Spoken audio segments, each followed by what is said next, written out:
All right. Well, with that, now I'm really excited because I missed this talk the last conference I was at. I watched it online.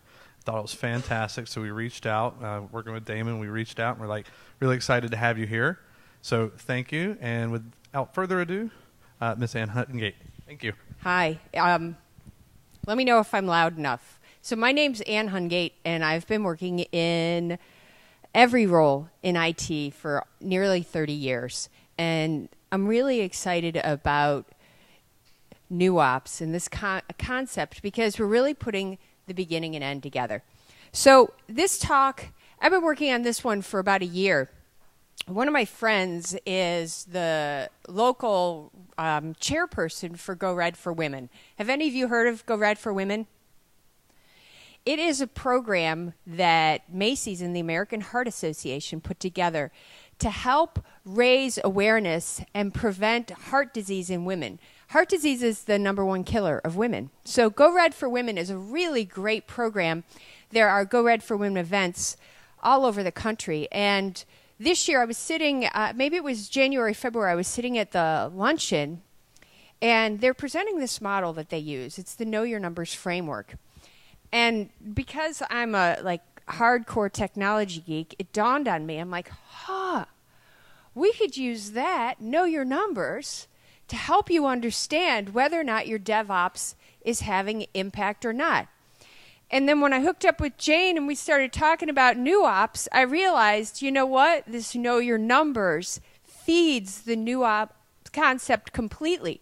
Because it's the idea that DevOps has got to be making a difference.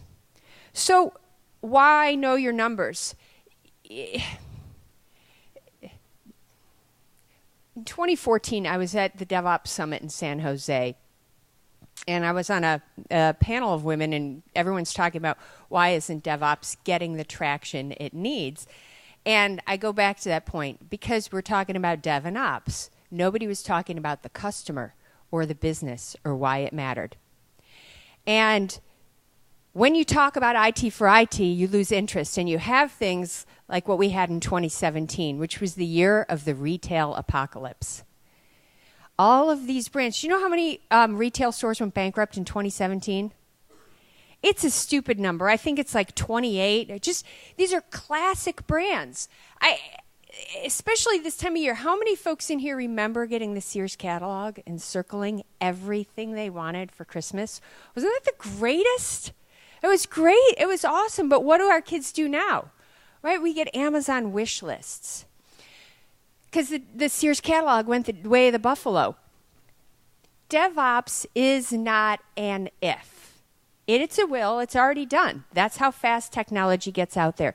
And the reason that we as technology professionals need to start using our numbers to talk about the impact and value of DevOps is we've got to accelerate it in our organizations.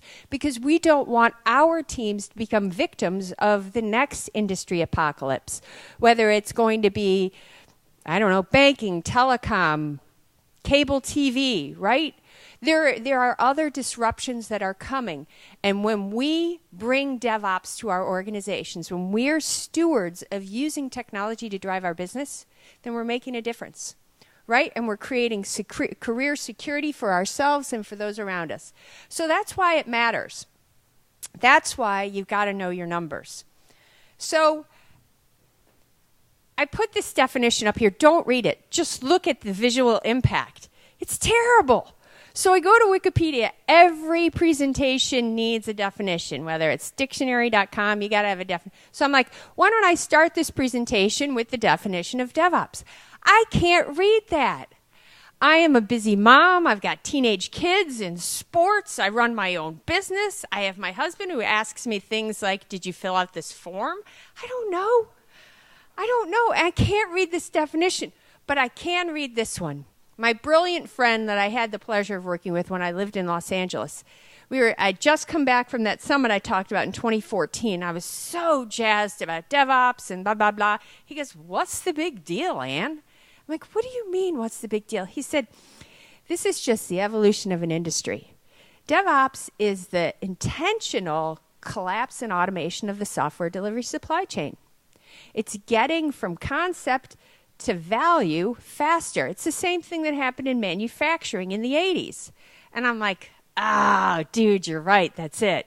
That's it. That's all it is. So I offer this definition. It is not, right? It's not in Wikipedia. It's the and definition courtesy of our good friend Mark. It's the intentional collapse and automation of the software delivery supply chain. That's it. So if we think about that, when we're done with this talk that I have, not a lot of time, and I was taking too much time, so I'm going to race through it. 3 things I want you guys to walk away with. I want you to know your risk factors with DevOps, what's in and what's out of your control, because this helps you with your conversation with your business partners about why you need to do it, or helps you get your investment and get the resources you need to accelerate your DevOps effort. Then I want everyone to know these 5 questions. If you can answer these 5 questions, you are 80% of the way on your journey for DevOps. And then there's 7 simple steps. And again, I borrowed this model from my good friends at Go Red for Women, but it's been applied to DevOps. So with that, let's go right into know your risk factors. So the American Heart Association offered, there are risk factors that are in your control and outside of your control. Know them, right? They're really simple, like risk factors that can be managed. Do you have high blood pressure, smoking, lack of activity? And I realized that most of these things that can be managed with 2 things: oatmeal and meditation. I know, it's simple. If you think about it, like high blood pressure, cholesterol, oatmeal, right? Obesity, oatmeal. It's the answer. Oatmeal and meditation fix all those, but there are things you can't control. Right? You can't control your age, your gender, your heredity, your race, none of that stuff. I'm naturally a redhead. I can control that.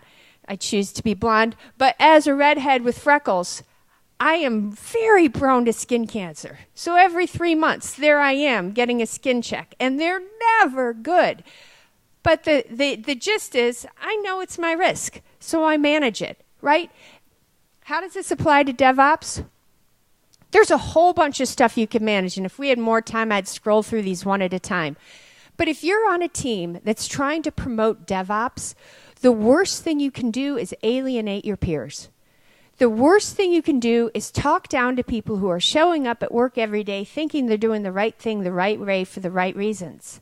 So you got to find a way to connect and communicate with them. One of the things I was working on the other day was helping a waterfall team and an agile team wanted to find common points. And we bridged their language and their JIRA. It was really cool because that's something they can control. You can also control the standards that you use. I was working with 2 just amazing DevOps teams a few weeks ago, and they're both supporting the same client, but they had chosen to use different standards and tools. So when they tried to cross-train and move people between teams, they couldn't, right? I mean, they could, but they'd added about 3 months in their learning curve. You can control that, and you can control the processes you enforce. I say this coming from a place of love because I am a recovered PMP. I admit it. I have enforced more inane processes with good intentions, and I apologize. I apologize for that. And the tools you use. Right? Be intentional about the tools you use. One of the greatest problems we're having right now in DevOps is a lack of a unified tool chain. And everybody's getting all the tools. You know what? The only mistake is picking all of them. Pick a few and get them working right. Right? Dedicate the time. Don't say it's a tooling problem. I think it was Jane or someone on her team that said to me, rules before tools. And then somebody else said, fools with tools and no rules. Right? So you can control that. But things you can't control matter also. If you're in retail, you can't control the fact that consumers right now are preferring to shop online, that kids are not circling the Sears catalog.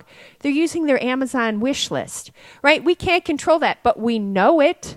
So we can't control regulations, and we can't change Moore's Law, but we know it. So pretending that it doesn't exist is a problem. Does that make sense? Those are your risk factors.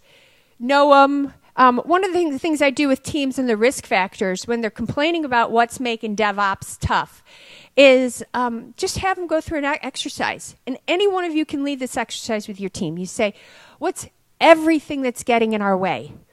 Right? And everybody writes it down on their Post-its or they shout it out, whatever you need to do. And then you organize them into those you can control and those you can't control. And those you can't control, you put that Post-it on a big chart and you call it, it is what it is, right? Just let that go. Stop complaining about it. As my kids will tell you, your complaint has been submitted to the complaint department. You'll get a response within 72 hours. That means it's a waste. It's done. It doesn't matter. So put those on the is what it is list. But the ones that you can control, split those between easy, moderate, and difficult. And hit all the easy ones. It's really empowering. And this helps accelerate your DevOps initiatives. You're looking at what's getting in your way, tackle it. All right. Then you got to be able to answer these 5 key questions. These questions are essential because they're what take you from talking about tech for tech to talking about tech for business. It's going to help our business thrive and not run it into the ground. So, does everybody do those biometric screenings through work, like know your numbers? So the that's the Know Your Numbers framework. What's that? American Heart Association, Go Red for Women. So the numbers you need to know is they need to know your total cholesterol, your bad cholesterol, your glucose, your BMI, your weight. Those are the 5 things you need to know. Well, guess what? We can take that right over to DevOps and say, what are the 5 questions you need to be able to answer? So the first thing is, what's most important to the business? This sounds crazy, but I'm amazed at the number of people working on applications that don't know where their app ranks in the business continuity plan. They don't know how important that app is to driving the business. So you need to know, where is your app and the product you're working on, where does it sit in the rank? And the best way to do that is first talk to your business partners, and second, talk to your continuity partners. Where does this rank? What's the recovery plan? How long is it allowed to be out? This matters because these assets are the ones that keep your business up and running. The second question you need to be able to answer is, which projects are the highest priority? Just show of hands, how many people are working on multiple projects that are ranked your top initiative? Everyone. We're all working on, but it doesn't work that way. The math doesn't work that way. My husband is very sure that an elaborate garage scheme is a top priority for us, but it's not. We have teenage daughters. College is a top priority, not an elaborate garage scheme with tools that he will not use, but all the neighbors will borrow. So then they give us candy at Christmas, but that's another. So you got to know, so how do you rank your projects, right? How do you know what's most important? When a project is handed to you, you got to say, why are we doing this project? There's only 4 reasons we ever do projects, and this is also courtesy of my good friend Mark, who he's like, Ann, we only do projects for 4 reasons. I've changed one of them, so ignore the writing on here. First reason we do the project is to grow the business, right? We do these projects because we're trying to drive revenue and customers into our business so we don't become victims of a digital apocalypse. The second reason we do projects is to protect or enhance the brand. Because the brand is the promise we're making to our customers about why our product and our services matter and where we're going. And this brand promise might be, we're on cutting edge, or we care about you, or we're interacting with you the way you want to. But it's the second reason we do projects. The third reason we do projects is to reduce risk. We could have exposure. It could be compliance, like my buddy Mark said. It could be data. It could be location. It could be weather. We do projects to reduce risk. And the last reason we do projects is to reduce cost. Anybody in here using any of these when they're trying to sell or promote investment in their DevOps initiative? Anybody use them when they're trying to show the value and impact their DevOps has brought? then take them. Take them, use them. Use these, because when you talk about the business value, like we're doing this, we've streamlined the tool chain, so we are now able to deploy features to production and get new products to customers 50% faster, or we're seeing adoption rate, or we're able to do A/B testing, and we've been able to attract, retain. This is the language we have to use when we're trying to promote DevOps. I learned this the hard way. I was leading a quality team, and I'm like, oh, our test data, my gosh, I've got like people all over the place finding, fixing, aligning, scrubbing test data. It was a mess. It was the biggest hidden cost. So I go to my CIO, I'm like, I need $2 million. He's like, get out of here, Ann. Right, so I go back with my tail between my legs. 3 months later, I need $2.2 million because I'm going to fix test data. He sends me away. I come back 3 months later. I'm like, you know what? I have 10 FTE dedicated to finding and fixing test data. That has nothing to do with delivering results. In fact, these people are putting it here. We're losing. It's up to 30% of the time with any project, blah, blah, blah. And for an investment, an initial investment of about $500,000, we're going to deal with this piece. I see a long-term investment going here, and here's where the long-term cost is, but the long-term savings should be. And I talked about our risk, our exposure, and our productivity. And guess what happened? I got funded. It was huge. That was actually the start of working on DevOps, because that's when I started to realize, holy moly, we have a bigger test data problem because we need way more synthetic test data. We can't have any of this pull, find, scrub. That is no good. But that's another story. It's another talk. Okay. The third question you need to be answered is, do I have the right people on the right projects at the right time? Okay, this matters more than anything else, because people have to be doing what they want to do, right? They have to know that you can't put people who love waterfall and traditional practices on a DevOps thing and tell them to be a champion unless they ask for it. My best, most innovative, creative analyst I ever worked with is like, I don't want to be on an agile team. I like to work by myself. All right. You don't have to go sit in a group. You get to work by yourself, right? Don't ask people to do something they're really not comfortable with. It took her about 1.5 years of seeing other people enjoy it and her friends, and then she moved over there and she was a rock star there. And the reason I knew is because it was the first time I had a team of, gosh, we're probably about 200 folks, and I'd never led more than 50. And when you have 50, you can know everyone, right? You can meet everybody, you can hear their story, but you have 200. You can't. So I said to my managers, I need to know what matters to people. So we built this matrix, and we asked stuff like, who are you? What's your role? What are you working on? What do you want to work on? Where do you live? Do you work from home? Just some basic things. What do you see as your best skills? Where do you want to be? And guess what we found? We found that 90% of the people supporting our core applications were eligible for retirement within 3 years. That's a massive risk. And so we started doing cross-training. Next thing you know, people are job shadowing, cross-training. They're giving feedback. We were able to get money in for training programs because we identified some gaps we had in agile thinking and some gaps we had in automation tool. We started investing in the team. Engagement rates went through the window, so you got to be through the roof. I get my analogies mixed up. I'm old. I got a lot going on. I apologize, but it matters. If you want your DevOps initiatives to take off, you need to also be able to talk to your leaders and the people that help fund you about who you need, how much you need. Right? And you have to be able to show the concrete value. When we made these changes, our engagement rates went up 20%. Guess what happens when engagement goes up? Productivity goes up. Retention goes up. Internal recruiting goes up. Right? You find great ways to keep the best people engaged. All right, the next thing you have to do is, are you fixing the long pole in the tent? I got really into this when I started working with a quality team.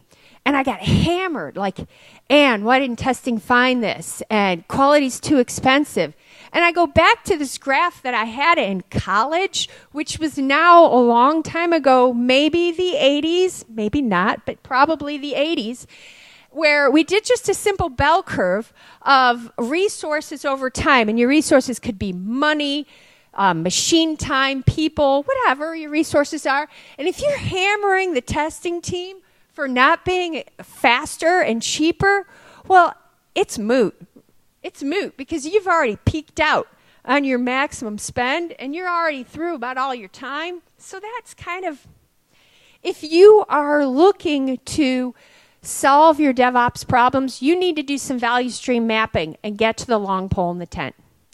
You cannot focus on, I have a group I was working with who was super excited about the number of commits they'd been able to increase. But their environment provisioning and their end-to-end testing wasn't any faster. So they did all these commits. It didn't make anything go better. How am I doing?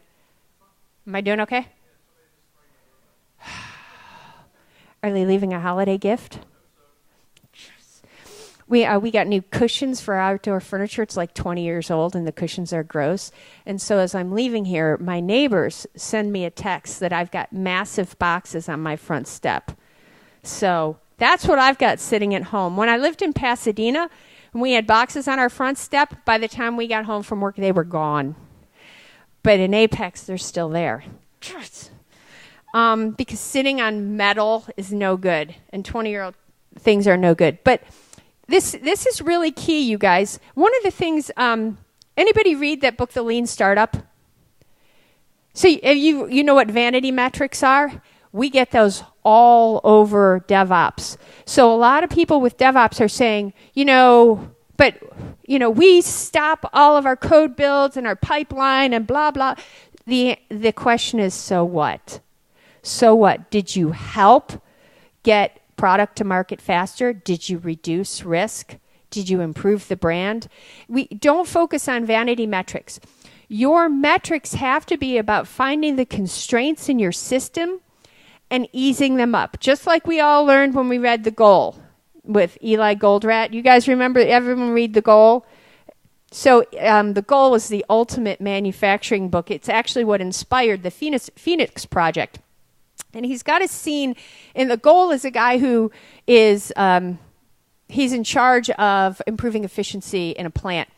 And he takes his son on a Boy Scout trip. And they learn, he observes the Boy Scout trip because the group kept spreading out and he was losing track of people. Because there's a kid at the end who's got like a mega heavy backpack and he has the wrong shoes on and he's walking slower. Long story short, they move the kid to the front of the line. They distribute his pack among everybody, and next thing you know, the whole troop was moving faster as a unit.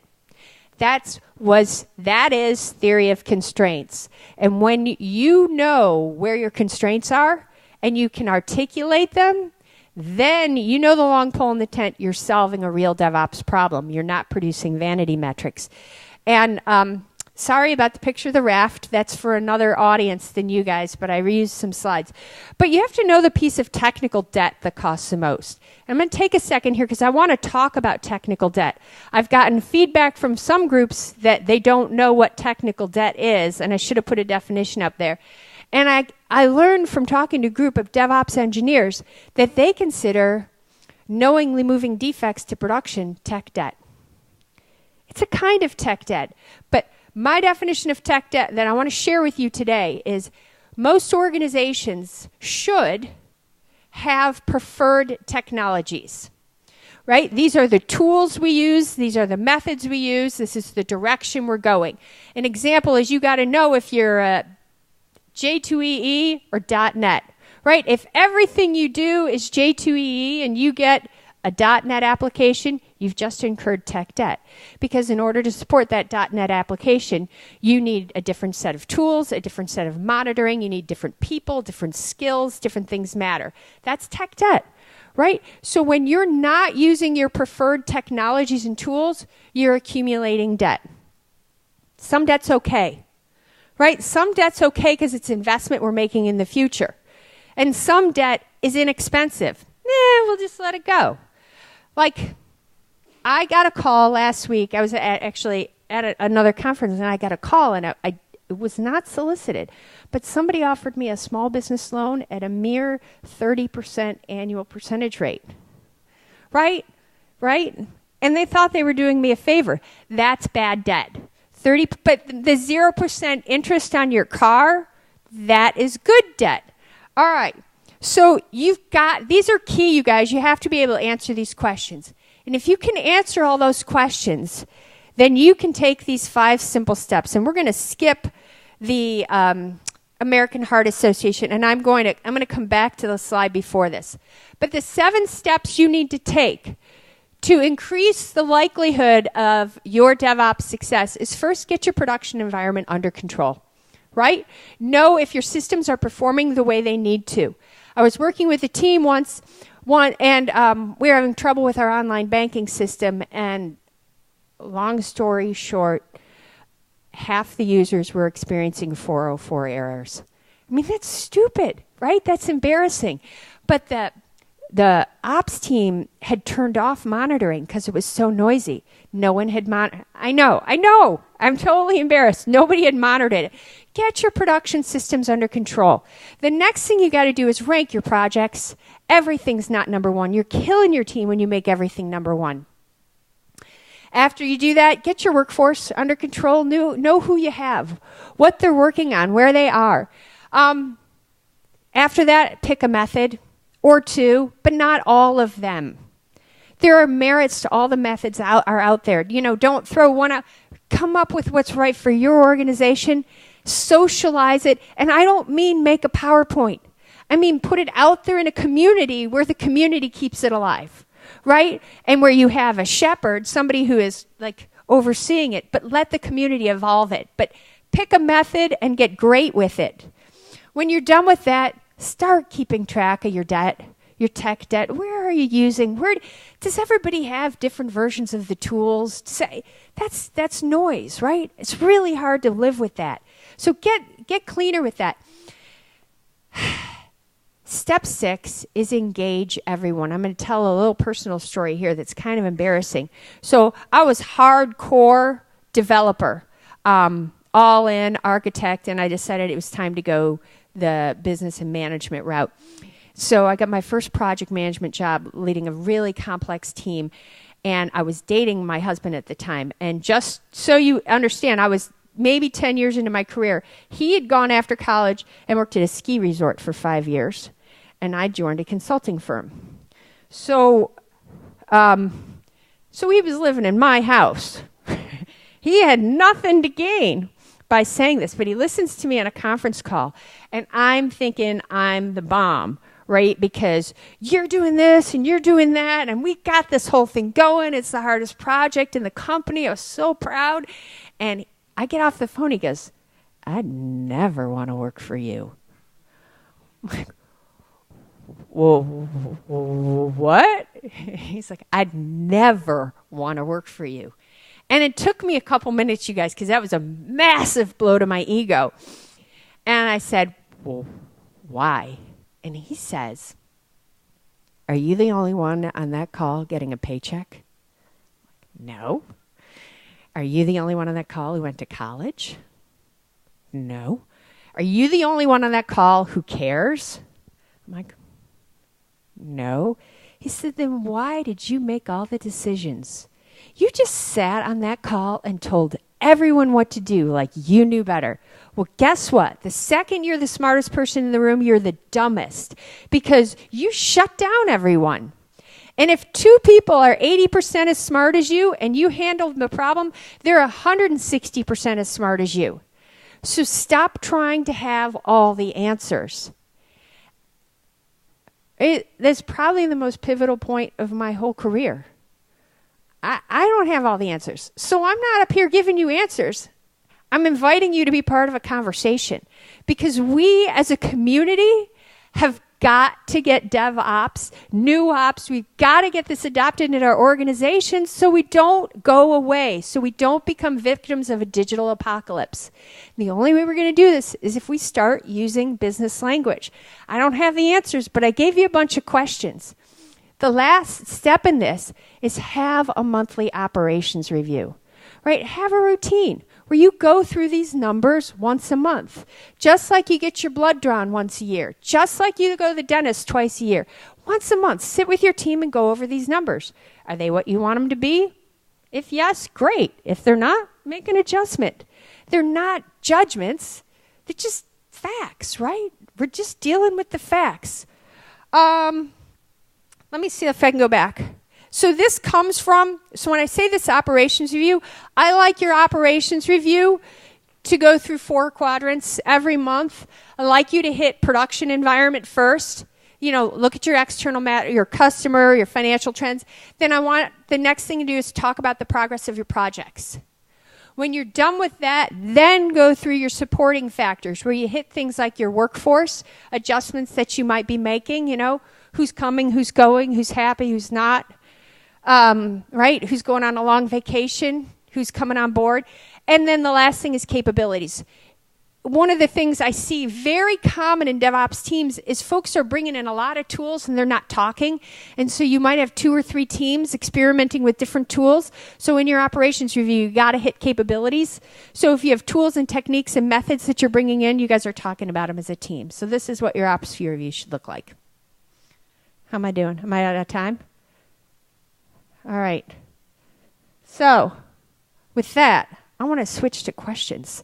With our mics. I want to see, and this is again, I don't have all the answers. I'd love to hear your questions and any of these numbers that you might have found too.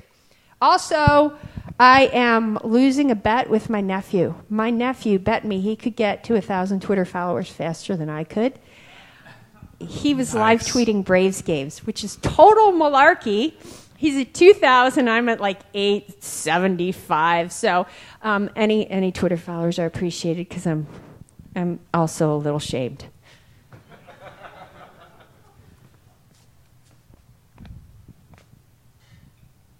All right, if you have questions. Oh, mine's nice and loud. Any questions? All right, so I'll ask one. Out of those 7 steps, which is often the largest bottleneck or constraint for people? Production. Like production. Just the awareness of it's production? Awareness. It is such a gap because the ops teams are sitting on all this phenomenal data and information, and there's generally, especially because we've automated the relationship between dev and ops, people aren't having that conversation. So understanding of the production environment is generally the biggest bottleneck and the one that opens the most eyes. Does anybody here feel like they have a tremendously accurate view of their environments and that other people in the organization have access to that view? I know that last one hurt. Only the mind readers. Yeah. Mind readers have access. So what steps do you see that are the effective steps or common steps that people would do to try to tackle that problem? It's the best step, the number one step is to go invite someone to coffee. It sounds so archaic. You're in an ops team, you're sitting on this information, you see these patterns. Go invite your dev partner or maybe your quality partner out for coffee. Hey, what's going on? What are you guys working on? Did you know, I see these patterns. What do you think about them? How can we talk about them better? And usually you're going to find, what? I didn't know that was happening. It's get anybody a cup of coffee and start the conversation. So taking a step up a higher level, it's like the kind of org view. Like I've heard this idea that if you walk into an organization and you see a lot of stickies on the wall, chances are the collaboration's high, right, versus the clean wall kind of room. Do you have any kind of cues if you could walk into an organization and say that kind of conversations are happening? Because you can't just know that everyone have coffee today, right? I mean, there has to be kind of, is there any kind of patterns or behaviors you would see differently in that kind of organization that had that good communication about production, the dev and ops, versus those that you think kind of aren't having it? Oh, you know what? So I see 3 types of organizations. So the ones that are having it, those conversations, you first see the stuff on the wall, but you also see there's a lot of chatter and feedback, and they have forums where they review. It's culturally acceptable to give and receive feedback. The next type of organization are the ones that don't talk at all, right? Clean walls, and it's somebody else's problem, and I'll be notified if there's an issue, and then there are formal changes. There's very low collaboration there. And the third kind is there's a lot of collaboration, but it happens within silos. And honestly, I think that's the most dangerous. Because the quiet, white walls and siloed, a top-down directive can create a conversation. A top-down directive can solve the problem. The most dangerous ones are when there's a lot of collaboration inside silos, because you actually build up animosity between teams. That's where you got to watch out for that. So quick question for the audience. How many of you feel like you're really good at receiving feedback? That's good. How about giving feedback?